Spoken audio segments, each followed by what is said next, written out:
So we've had very productive meetings here at the G7. I want to thank my good friend and host, Annalena Baerbock, for her great leadership of the G7 since the beginning of the year and of the crisis. And also I'm coming back from Kyiv. I was there with Prime Minister Trudeau over the weekend.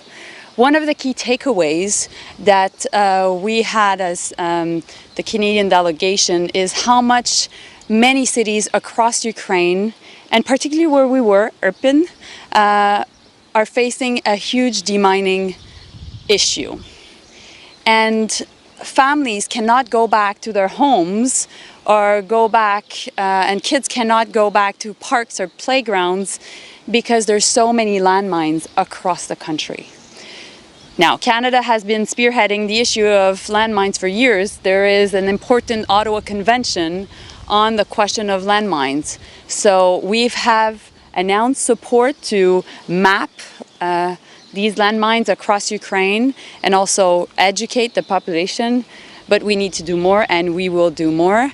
And the reconstruction of Ukraine cannot be done without demining. Second issue I wanted to address with you is certainly the question of food security. We know now that millions of tons of grains are now stuck in silos across Ukraine. We need to make sure that these cereals are sent to the world. If not, millions of people will be facing famine, particularly in the Middle East and Africa. And in that context, Canada will help. We are an agricultural power. We have a lot of knowledge and expertise in grain growing and grain shipping, and we will make sure to free Ukrainian wheat. Donc en français, bear with me. Voilà, je reviens, je tiens à remercier mon homologue, la ministre des Affaires étrangères, Annalena Baerbock, pour son incroyable leadership tout au cours de cette rencontre du G7. Nous avons eu l'occasion de parler de plusieurs enjeux, mais particulièrement, tous les deux, nous revenons d'une visite à Kyiv. Une des choses qui est inévitable lorsqu'on se rend en Ukraine, c'est de voir à quel point il y a une présence de mines antipersonnelles partout à travers le territoire. Et donc, dans les circonstances, puisque le Canada a toujours démontré un leadership en matière de déminage, et particulièrement sur la question des mines antipersonnelles, nous allons en faire plus et nous devons procéder au déminage de l'Ukraine pour permettre la reconstruction de l'Ukraine. C'est fondamental de procéder au déminage de l'Ukraine pour reconstruire l'Ukraine.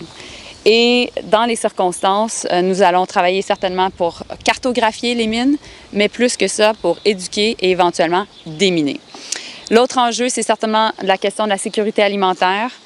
Nous sommes très préoccupés par les questions de sécurité alimentaire. Pourquoi? Parce qu'il y a des millions de tonnes de céréales qui sont présentement pris dans les silos à grains de l'Ukraine.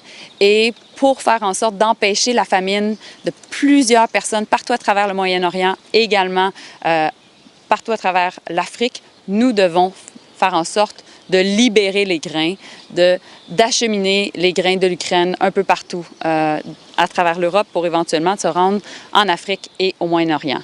Le Canada a beaucoup d'expertise en matière certainement d'agriculture. Nous avons plusieurs personnes particulièrement de descendance ukrainienne qui sont venues au Canada et qui produisent des céréales partout à travers nos terres, particulièrement dans les prairies.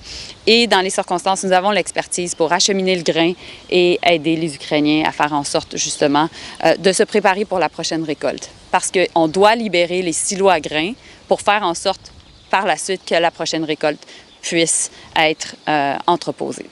Donc voilà. Minister, yes. Question on Dmytro. Yes. Turkey has said it's going to block the accession of Sweden and Finland. What is your message to Turkey? Well, our goal as a country has always been to bridge different realities. It is important that we have a consensus. We believe firmly that Sweden and Finland should accede NATO. I look forward to speaking with Jens Stoltenberg a bit later this afternoon. And we wish also that there not only be an accession of Sweden and Finland, but a quick accession. which is fundamental in the circumstances as Finland and Sweden are looking for security guarantees. Foreign Minister James Bay's Al Jazeera. There's a great deal of unity in the G7 in terms Indeed. of the opposition to Russia's war. What about the outcome, the eventual outcome? Chancellor Schulz had a call with President Putin. He said the number one priority was an immediate ceasefire. And yet he speaks to the Ukrainians. I sat down with Foreign Minister Kuleba yesterday afternoon. He said he won't accept any outcome that doesn't return all the territory to Ukraine, including Crimea.